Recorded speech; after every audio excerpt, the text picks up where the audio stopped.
The Game of Life and How to Play It by Florence Scovel Shinn. Chapter 1. The Game. Most people consider life a battle, but it is not a battle, it is a game. It is a game, however, which cannot be played successfully without the knowledge of spiritual law. And the Old and the New Testaments give the rules of the game with wonderful clearness. Jesus Christ taught that it was a great game of giving and receiving. Whatsoever a man soweth, that shall he also reap. This means that whatever man sends out in word or deed will return to him. What he gives, he will receive. If he gives hate, he will receive hate. If he gives love, he will receive love. If he gives criticism, he will receive criticism. If he lies, he will be lied to. If he cheats, he will be cheated. We are taught also that the imaging faculty plays a leading part in the game of life.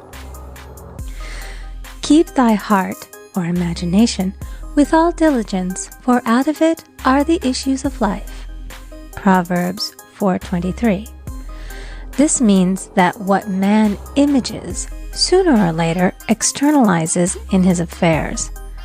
I know of a man who feared a certain disease. It was a very rare disease and difficult to get, but he pictured it continually and read about it until it manifested in his body and he died, the victim of distorted imagination. So we see, to play successfully the game of life, we must train the imaging faculty. A person with an imaging faculty trained to image only good brings into his life every righteous desire of his heart. Health, wealth, love, friends, perfect self-expression, his highest ideals. The imagination has been called the scissors of the mind, and it is ever cutting, day by day, the pictures man sees there, and sooner or later he meets his own creations in his outer world. To train the imagination successfully, man must understand the workings of his mind. The Greeks said, "Know thyself." There are three departments of the mind: the subconscious, conscious, and superconscious. The subconscious is simply power without direction. It is like steam or electricity, and it does what it is directed to. It has no power of induction. Whatever man feels deeply or images clearly is impressed upon the subconscious mind and carried out in minutest detail. For example, a woman I know, when a child, always made believe she was a widow. She dressed up in black clothes and wore a long black veil, and people thought she was very clever and amusing. She grew up and married a man with whom she was deeply in love. In a short time he died, and she wore black and a sweeping veil for many years. The picture of herself as a widow was so impressed upon the subconscious mind, and in due time worked itself out regardless of the havoc created. The conscious mind has been called mortal or carnal mind. It is the human mind and sees life as it appears to be. It sees death, disaster, sickness, poverty, and limitation of every kind, and it impresses the subconscious. The superconscious mind is the God mind within each man and is the realm of perfect ideas. In it is the perfect pattern spoken of by Plato, the divine design, for there is a divine design for each person. There is a place that you are to fill and no one else can fill, something you are to do which no one else can do. There is a perfect picture of this in the superconscious mind. It usually flashes across the conscious as an unattainable ideal, something too good to be true. In reality, it is man's true destiny or destination flashed to him from the infinite intelligence which is within himself. Many people, however, are in ignorance of their true destinies and are striving for things and situations which do not belong to them and would only bring failure and dissatisfaction if attained. For example, a woman came to me and asked me to speak the word that she would marry a certain man with whom she was very much in love. She called him A.B. I replied that this would be a violation of spiritual law, but that I would speak the word for the right man, the divine selection, the man who belonged to her by divine right. I added, if A.B. is the right man, you can't lose him, and if he isn't, you will receive his equivalent. She saw A.B. frequently, but no headway was made in their friendship. One evening she called and said, "Do you know, for the last week, A.B. hasn't seemed so wonderful to me." I replied, "Maybe he is not the divine selection. Another man may be the right one." Soon after that, she met another man who fell in love with her at once and who said she was his ideal. In fact, he said all the things that she had always wished A.B. would say to her. She remarked, it was quite uncanny. She soon returned to his love and lost all interest in A.B. This shows the law of substitution. A right idea was substituted for a wrong one. Therefore, there was no loss or sacrifice involved. Jesus Christ said, "Seek ye first the kingdom of God and his righteousness, and all these things shall be added unto you." And he said the kingdom was within man. The kingdom is the realm of right ideas, or the divine pattern. Jesus Christ taught that man's words played a leading part in the game of life. By your words ye are justified, and by your words ye are condemned. Many people have brought disaster into their lives through idle words.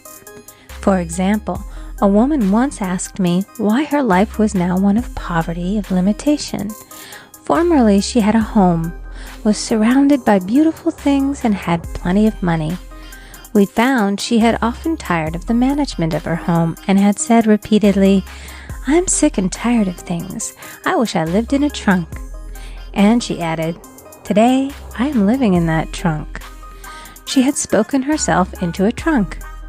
The subconscious mind has no sense of humor, and people often joke themselves into unhappy experiences. For example, a woman who had a great deal of money joked continually about getting ready for the poorhouse. In a few years, she was almost destitute, having impressed the subconscious mind with a picture of lack and limitation.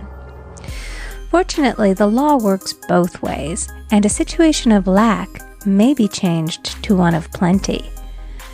For example, a woman came to me one hot summer's day for a treatment for prosperity. She was worn out, dejected, and discouraged. She said she possessed just $8 in the world. I said, "Good, we'll bless the $8 and multiply them as Jesus Christ multiplied the loaves and the fishes." For he taught that every man had the power to bless and to multiply, to heal and to prosper. She said, "What shall I do next?" I replied, "Follow intuition. Have you a hunch to do anything or to go anywhere?" Intuition means intuition, or to be taught from within. It is man's unerring guide, and I will deal more fully with its laws in a following chapter. The woman replied, "I don't know. I seem to have a hunch to go home. I've just enough money for car fare." Her home was in a distant city and was one of lack and limitation, and the reasoning mind, or intellect, would have said, "Stay in New York and get work and make some money." I replied, "Then go home. Never violate a hunch." I spoke the following words for her. "Infinite Spirit, open the way for great abundance for She is an irresistible magnet for all that belongs to her by divine right." I told her to repeat it continually also. She left for home immediately, and calling on a woman one day, she linked up with an old friend of her family. Through this friend, she received thousands of dollars in a most miraculous way. She has said to me often, "Tell people about the woman who came to you with $8 and a hunch." There is always plenty on man's pathway, but it can only be brought into manifestation through desire, faith, or the spoken word. Jesus Christ brought out clearly that man must make the first move. Ask, and it shall be given to you. Seek, and ye shall find. Knock, and it shall be opened unto you. Matthew 7:7. In the scriptures we read, "Concerning the works of my hands, command ye me." Infinite intelligence, God, is ever ready to carry out man's smallest or greatest demands. Every desire, uttered or unexpressed, is a demand. We are often startled by having a wish suddenly fulfilled. For example, one Easter, having seen many beautiful rose trees in the florist's windows, I wished I would receive one, and for an instant saw it mentally being carried in the door. Easter came, and with it a beautiful rose tree. I thanked my friend the following day and told her it was just what I had wanted. She replied, "I didn't send you a rose tree. I sent you lilies." The man had mixed the order and sent me a rose tree simply because I had started the law in action and I had to have a rose tree. Nothing stands between man and his highest ideals and every desire of his heart but doubt and fear. When man can wish without worrying, every desire will be instantly fulfilled. I will explain more fully in a following chapter the scientific reason for this and how fear must be erased from the consciousness. It is man's only enemy. Fear of lack, fear of failure, fear of sickness, fear of loss, and a feeling of insecurity on some plane. Jesus Christ said, "Why are ye fearful, O ye of little faith?" Matthew 8:26. So we can see we must substitute faith for fear is only inverted faith. It is faith in evil instead of good. The object of the game of life is to see clearly one's good and to obliterate all mental pictures of evil. This must be done by impressing the subconscious mind with a realization of good. A very brilliant man who has attained great success told me he had suddenly erased all fear from his consciousness by reading a sign which hung in a room. He saw printed in large letters this statement: "Why worry? It will probably never happen." These words were stamped indelibly upon his subconscious mind, and he now has a firm conviction that only good can come into his life, and therefore only good can manifest. In the following chapter, I will deal with the different methods of impressing the subconscious mind. It is man's faithful servant, but one must be careful to give it the right orders. Man has ever a silent listener at his side, his subconscious mind. Every thought, every word is impressed upon it and carried out in amazing detail. It is like a singer making a record on the sensitive disc of the phonographic plate. Every note and tone of the singer's voice is registered. If he coughs or hesitates, it is registered also. So let us break all the old bad records in the subconscious mind, the records of our lives which we do not wish to keep, and make new and beautiful ones. Speak these words aloud with power and conviction. I now smash and demolish by my spoken word every untrue record in my subconscious mind. They shall return to the dust heap of their native nothingness, for they came from my own vain imaginings. I now make my perfect records through the Christ within, the records of health, wealth, love, and perfect self-expression. This is the square of life, the game completed. In the following chapters, I will show how man can change his conditions by changing his words. Any man who does not know the power of the word is behind the times. Death and life are in the power of the tongue. Proverbs 18:21.